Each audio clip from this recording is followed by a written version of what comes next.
Seluruh dunia dewa kuno dalam keheningan itu mengerikan, tapi yang membuat Xiao Yan sedikit senang adalah itu setidaknya tidak ada bau darah yang menyengat hidung. Lihatlah sekeliling saya tidak melihat satupun mayat. Ini menunjukkan bahwa dunia para dewa kuno tidak terjadi pertempuran dan pembantaian dengan darah. Sepertinya seluruh keluarga telah pindah. Semua meninggalkan alam dewa kuno. Lihatlah sekeliling. Lihat apakah ada yang aneh? Suara Xiao Yan keluar, segera lakukan pencarian di dunia dewa kuno yang kosong. Selama masih ada nafas, tidak akan luput dari persepsi mereka. Dan Xiao Yan datang ke aula utama di atas. Saat Anda berjalan ke aula, gambar di depannya membuatnya sedikit terharu. Bekas paviliun Qianji ini sebenarnya penuh dengan potret tanpa terkecuali semua potretnya adalah Xiao Yan dengan ekspresi berbeda dan Xiao Yan, yang tidak perlu memakai pakaian apapun, beberapa pakaian yang bahkan belum pernah dipakai Xiao Yan, seperti jubah seperti selendang, semuanya tampak hanya hayalan di seluruh aula, penuh dengan potret semuanya adalah Xiao Yan. Ada ratusan dari mereka, setiap lukisan dilukis dengan indah dan penuh pesona. Ayah, apakah ini semua dilukis oleh ibu baptisku? Xiao Yueli telah mengikuti Xiao Yan. Terkejut, melihat ke kiri dan ke kanan, ibu baptis apa? Xiao Yan berkata dengan marah. Tapi, Xiao Yueli belum selesai berbicara. Dia dipelototi oleh Xiao Yan, kata-kata itu keluar dari mulutnya dan kemudian dia menahannya untuk beberapa saat, tapi ratu sepertinya sangat menyukai ayah. Meskipun Xiao Yueli mengganti gelarnya, namun kata-kata yang dia ucapkan masih belum berubah. Jangan bicara omong kosong di depan ibumu, ratu, dan aku tidak memiliki hubungan seperti yang kamu pikirkan.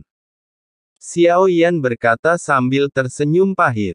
Meskipun Ratu Cantik tidak perlu mengatakan hal baik tentang dia, Ratu mengungkapkan cintanya pada Xiao Yan lebih dari sekali. Xiao Yueli menutup mulutnya dan terkekeh. Tidak berkata apa-apa lagi, sebaliknya, mataku melihat gambar-gambar ini. Sebenarnya pada saat ini hati Xiao Yan sudah tergerak. Bahkan jika aku tidak mempunyai perasaan lain terhadap Ratu jauh di lubuk hatiku, tapi semua yang Ratu lakukan padanya, bagaimana bisa Xiao Yan menolak menyelamatkannya? Kuharap ini semua rencanamu. Bahkan jika Anda ingin menginspirasi saya dengan cara ini. Apakah kamu yakin aku tidak akan bisa tenang pada akhirnya? Gumam Xiao Yan, lalu dia tersenyum kecut dan menggelengkan kepalanya. Bagaimana mungkin dia tidak tahu wanita ini sudah menggunakan caranya sendiri? Biarkan dia jatuh ke dalam pusaran air yang tidak bisa dia lepaskan, bahkan jika Xiao Yan menebaknya jadi apa? Yueli, apakah kamu kenal ratu? Kekuatan apa yang dia miliki? Setidaknya, Xiao Yan tidak bisa mengatasi masalah ini sebelumnya. Hanya bisa menebaknya, itu harus menjadi dewa yang abadi, tapi saya tidak tahu persis levelnya yang mana.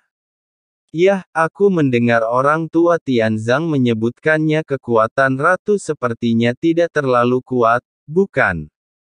Mungkin tingkat ketiga, saya tidak tahu apakah itu benar atau tidak, saya tidak yakin. Xiao Yueli mencubit dagunya setelah berpikir sejenak, katanya tingkat ketiga. Apakah ratu begitu lemah? Xiao Yan sedikit terkejut. Lagi pula, sebelumnya selama pengepungan rumah Tianren, ratu mengambil tindakan saat itu. Dalam pandangan Xiao Yan seperti dewa, semua orang tahu bahwa ratu terkenal karena akalnya. Tentu saja kekuatan bukanlah kelebihannya.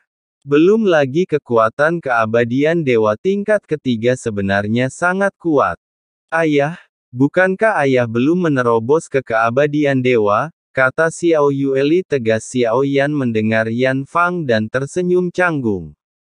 Saya bahkan belum menembus keabadian dewa. Saya merasa level ketiga sangat lemah.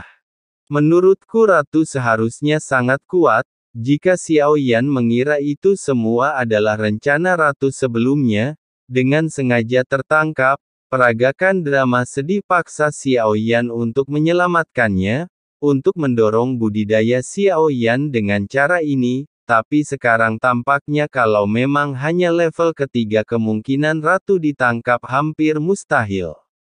Saya mendengar sebelumnya, bahwa Ratu ditangkap orang tua Tianzang sudah bergegas-bergegas, tapi kali ini Pak Tua Tenzo juga sudah meninggal. Ini adalah pertama kalinya orang tua Tianzang hilang. Meskipun Xiao Yueli memanggil Raja Tianzang dengan santai, faktanya, kekhawatiran di matanya adalah nyata. Ayah, mungkinkah mereka bekerja sama untuk menipu kita? Mata Xiao Yueli menunjukkan kecerdasan. Sepertinya saya telah menemukan rahasia besar. Tahukah kamu apa kekuatan Raja Tenzo?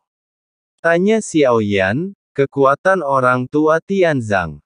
Sejak blokade Sensi dibuka sepenuhnya, dia menerobos sampai ke puncak tingkat ketiga keabadian dewa. Ku dengar dia sudah menyentuh level keempat. Orang tua itu suka berbohong kepada orang lain. Saya tidak tahu apakah itu benar. Xiao Yueli mengangkat bahu dan berkata.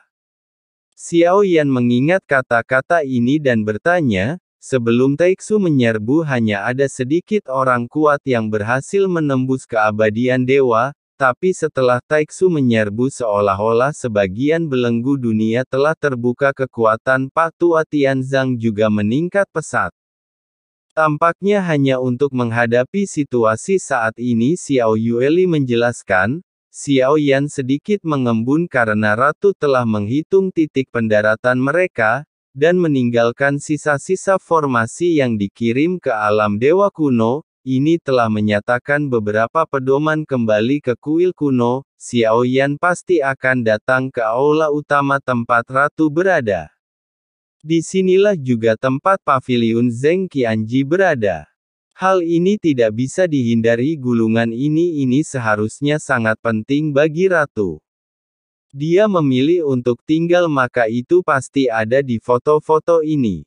Ada sesuatu yang disembunyikan. Ayah, ada kata-kata di sini tampaknya telah ditinggalkan oleh Ratu. Xiao Yueli melihat sekeliling lalu berhenti di meja. Xiao Yan, ketika kamu datang ke sini alam dewa kuno seharusnya sudah tidak ada lagi. Tapi Anda tidak perlu khawatir, semuanya bersifat sementara. Tinggalkan Sensi untuk sementara, jangan melangkah lebih jauh, pergi ke dunia pegunungan dan lautan terobosan menuju keabadian dewa. Kalau tidak, semuanya akan sia-sia. Jangan terlalu mengkhawatirkanku. Taiksu tidak berani melakukan apapun padaku. Paling-paling, saya akan diintimidasi lagi pula. Tidak ada seorang pun di dunia ini yang mengintimidasi lagi. Kematian saja tidak cukup. Arti dari bagian ini mungkin sama dengan arti dari slip giok sebelumnya. Sarankan Xiao Yan untuk meninggalkan Sensi, namun apakah benar-benar direkomendasikan? Dua kalimat terakhir mengungkapkan niat Ratu, wanita yang sangat menarik saat ini. Kekuatannya memang tidak cukup. Jika memang ada Su Qiantai yang berdiri di depannya untuk menghalanginya, ini sangat sulit. Tetapi jika Su Qiantai dapat bekerja sama, Anda mungkin tidak bisa memaksakan diri masuk ke Taiksu, dan peta bintang spesifik telah diberikan kepada saya. Sudah menyiapkan rencana yang sempurna. Segera, Xiao Yan melangkah mundur dan mencapai pintu aula. Lukisannya digantung di seluruh aula. Mata sedikit menyipit, kemudian Anda dapat menemukan bahwa posisi gulungan berada dalam urutan tertentu. Ini bukanlah suatu pengaturan yang acak, tapi itu ada artinya. Ini seharusnya menjadi peta bintang dan lokasinya itu seharusnya menjadi arah Taiksu, gumam Xiao Yan. Hanya saja peta bintang itu tidak penting. Ratu mungkin bisa menghitung banyak hal, namun ada beberapa variabel yang tidak dapat dia pertanggungjawabkan. Itulah Su Qian Tai yang berbalik melawannya.